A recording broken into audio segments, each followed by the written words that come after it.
Hello दोस्तों, so this is विवेक और स्वागत करता हूँ आपको मेरे इस यूट्यूब चैनल पर एक नई सीख। तो काफ़ी समय के बाद मैं फिर से आपके सामने हाजिर हूँ और आपसे एक सवाल करता हूँ कि क्या आप बिजनेसमैन हो, क्या आप रिटेलर हो, क्या आप होलसेलर हो, क्या आप ट्रेडर हो। ठीक है, तो आपके लिए ये इम्पोर्टेंट वीडियो होने वाला है, राइट। क्योंकि एक बहुत ही आम समस्या के बारे में डिस्कस करूंगा जो एक बिजनेसमैन, बिजनेस ओनर, एक एंटरप्रेन्योर एक फेस करते हैं, राइट। वो है कैश फ्लो। जी हाँ, कैश फ्लो कैसे मैनेज करें, how to manage cash flow.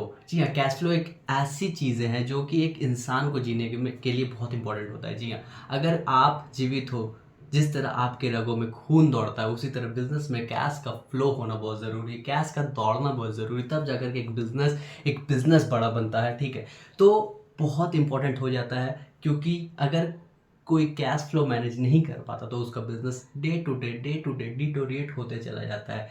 ठीक है, लेकिन अगर कोई बिजनेस में बेहतर करना चाहता है तो उसको कैश फ्लो मैनेज करना बहुत ज़रूरी हो जाता है। ठीक है, तो आइए चलिए डिस्कस करते हैं कि कैश फ्लो होता क्या है। अंत तक बने रहिए, क्योंकि मैं 6 स्ट्रेटेजीज में बात करूंगा कि कैश फ्लो को कैसे मैनेज किया जाए। ठीक है,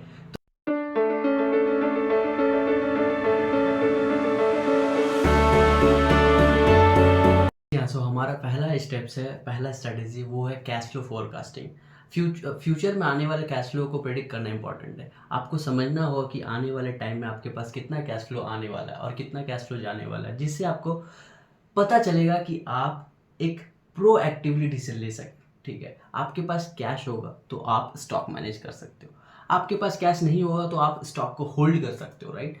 तो आपको पता होना चाहिए कि आपका आने वाला टाइम पे कितना कैश फ्लो होने वाला है, जिससे आप प्रोएक्टिवली डिसीजन ले सकते हैं और आप उस कैश को किसी इन्वेस्टमेंट पर्पस के लिए इस्तेमाल कर सकते हैं, या फिर उस कैश को आप अपने बिजनेस में डाल करके अपने बिजनेस को और बेहतर बना सकते हैं। तो ये पहला इंपॉर्टेंट स्ट्रैटेजी था कि कैश फ्लो फोरकास्टिंग करना बहुत ज़रूरी है, राइट। और हमारा दूसरा स्ट्रैटेजी वो है एक्सपेंस मैनेजमेंट।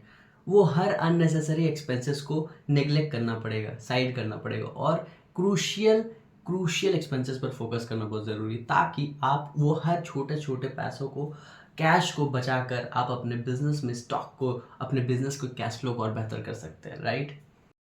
हमारा तीसरा जो कि बहुत इंपॉर्टेंट स्ट्रैटेजी है वो है क्रेडिट टर्म्स, राइट। आप अपने क्लाइंट या फिर वेंडर के साथ एक एग्रीमेंट सेट करें, जिससे आपको हेल्प मिलेगी अपने कैश फ्लो को मेंटेन करने में, राइट। जैसे कि एग्जांपल के साथ बताता हूँ, सपोज आप किसी वेंडर या क्लाइंट के साथ अगर आप एक टर्म सेट करते हैं, सपोज वो टर्म्स है 30 डेज का, 60 डेज का, या फिर 90 डेज का। ठीक है, तो आपके पास एक क्रूशियल टाइम हो जाता है उस कैश को कहीं और पे भी इस्तेमाल करना, किसी और बिजनेस के पर्पस पे इस्तेमाल करना, राइट। तो ये बहुत ही क्रूशियल हो जाता है। ठीक है, एक टर्म सेट करना ये बहुत इंपॉर्टेंट हो जाता है, ठीक है। आपको पता होता है कि उसको उतना पेमेंट करना है, उससे उतना पेमेंट लेना है, सेम एज टू क्लाइंट। कि आप अगर किसी को क्रेडिट पे प्रोडक्ट या फिर सर्विसेज डिलीवर कर रहे हो, तो आप एक टर्म्स ज़रूर सेट करें कि उससे इतना वक्त पे पेमेंट लेना है, या फिर अपने वेंडर को इस टाइम के अंदर पेमेंट करना है, जो कि बहुत इम्पॉर्टेंट रोल प्ले करता है कैश फ्लो को मेंटेन करने में, राइट। हमारा चौथा जो कि है इन्वेंट्री मैनेजमेंट।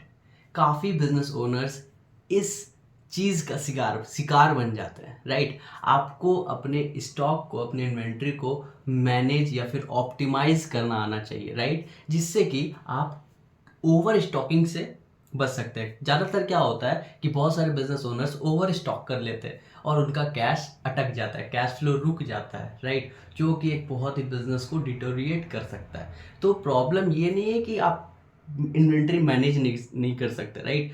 आप वो सामान स्टॉक कर लेते हैं जो आपके पास ऑलरेडी पड़ा हुआ होता है, राइट। जो नहीं बिक रहा वो स्टॉक नहीं करना है, जो बिकता है वो स्टॉक ज़्यादा करें, ताकि आपका कैश फ्लो बना रहना चाहिए, राइट, ताकि आपका बिजनेस रुके बिना चल सके, राइट। तो प्रॉब्लम ये नहीं है कि आप बिजनेस करना नहीं जानते, राइट। प्रॉब्लम ये है कि आप लालच के शिकार बन जाते हैं। कहीं पे आपको 2 रुपया कम पे मिला वो प्रोडक्ट या फिर राइट, तो आपने क्या करा, उसे स्टॉक कर लिया, जबकि वो प्रोडक्ट आपका बहुत ही कम सेल है, राइट। तो आप ओवर स्टॉकिंग से बचना बहुत ज़रूरी है। तो इन्वेंट्री मैनेज करना बहुत ज़रूरी हो जाता है, ताकि आपका बिजनेस टाई अप ना हो सके, आपका स्टॉक टाई अप हो जाएगा, आपका कैश फ्लो रुक जाएगा। कैश फ्लो टाई अप कर सकता है अगर आप ओवर स्टॉक कर लेते हैं, तो इस चीज़ से बचना चाहिए। इसीलिए इन्वेंट्री मैनेजमेंट बहुत ज़रूरी हो जाता है कैश फ्लो को मैनेज करने के लिए, राइट। हमारा पांचवा और बहुत ही बोनस, मैं इसे बोनस स्ट्रेटेजी कहता हूँ, राइट, ये है डेट कलेक्शन। हमें अपना डेट या आउटस्टैंडिंग पेमेंट को टाइम पे कलेक्ट करना क्रूशियल हो जाता है। ये हमारे कैश फ्लो को इम्प्रूव करता है, राइट। बहुत सारे बिजनेस ओनर्स अपने डेट को भूल जाते हैं, ठीक है, अपने डेट को कलेक्ट नहीं करते, और जिससे क्या होता है, उनका कैश अटक जाता है, राइट। तो ये चीज़ अगर आप करते हो तो आपका बिजनेस में कैश फ्लो इम्प्रूव होता है, राइट।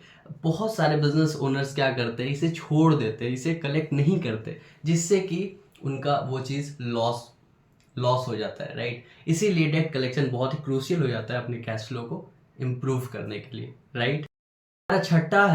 हमारा छठा स्ट्रेटेजी है, वो है इमरजेंसी फंड। मैं दावा के साथ कहता हूँ बहुत सारे रिटेलर्स, बहुत सारे होलसेलर, 95%, जी हाँ, 95% होलसेलर्स या रिटेलर्स इमरजेंसी फंड, जो कि हमारा छठा स्ट्रेटेजी है, नहीं मेंटेन करते होंगे। 110% कमिटमेंट नहीं मेंटेन करते होंगे, जो कि मेंटेन करना बहुत इंपॉर्टेंट है, ताकि आपका किसी भी अनवांटेड अनएक्सपेक्टेड सिचुएशन में आप इस चीज़ से डील कर सको, कहीं से लोन ना लेना पड़ सके, कहीं पे आप फंस जाए, कैश अटक जाए, तो आप किसी से मदद नहीं ले सकते, ठीक, नहीं लेना पड़े, ठीक है।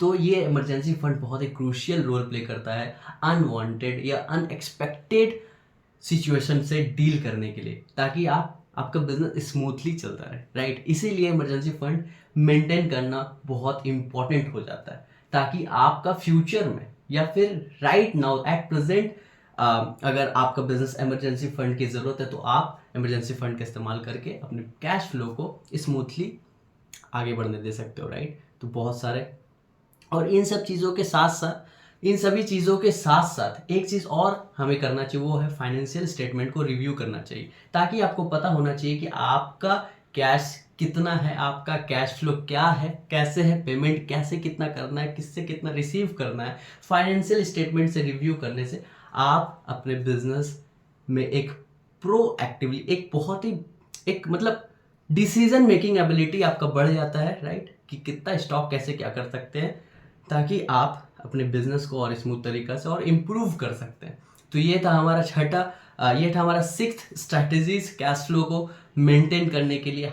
तो आशा करता हूँ आप इस वीडियो से बहुत कुछ सीखे होंगे और इस चीज़ को इम्प्लीमेंट करके अपने बिजनेस को और इम्प्रूव कर सकेंगे, राइट। तो बहुत इंपॉर्टेंट हो जाता है कैश फ्लो को मेंटेन करना, राइट। तो आशा करता हूँ आप इसे अपने बिजनेस में इम्प्लीमेंट करेंगे और होपफुली आप अपने भाई को सपोर्ट करेंगे, ये आपसे मैं आशा करता हूँ। तो भाई रेगुलर वीडियो इस तरह से बनाता रहूँगा। कमेंट सेक्शन में बताइए कि क्या चीज़ें आपको और चीज़ें जाननी है बिजनेस को इम्प्रूव करने के लिए, मार्केटिंग को इम्प्रूव करने के लिए, राइट।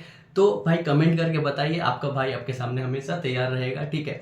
तो आशा करता हूँ आप मुझे सपोर्ट करेंगे और आपको बोलना ना पड़े कि सब्सक्राइब, अगर चैनल में नए हैं तो आपको बोलना ना पड़े सब्सक्राइब करना है, राइट। तो शेयर कर दो वीडियो को अपने भाइयों के साथ, अपने बिजनेस ओनर्स के साथ, ताकि आप इस वीडियो के माध्यम से उनको मदद कर सके, राइट। तो चलिए मिलते हैं अगले वीडियो में, तब तक के लिए राम राम।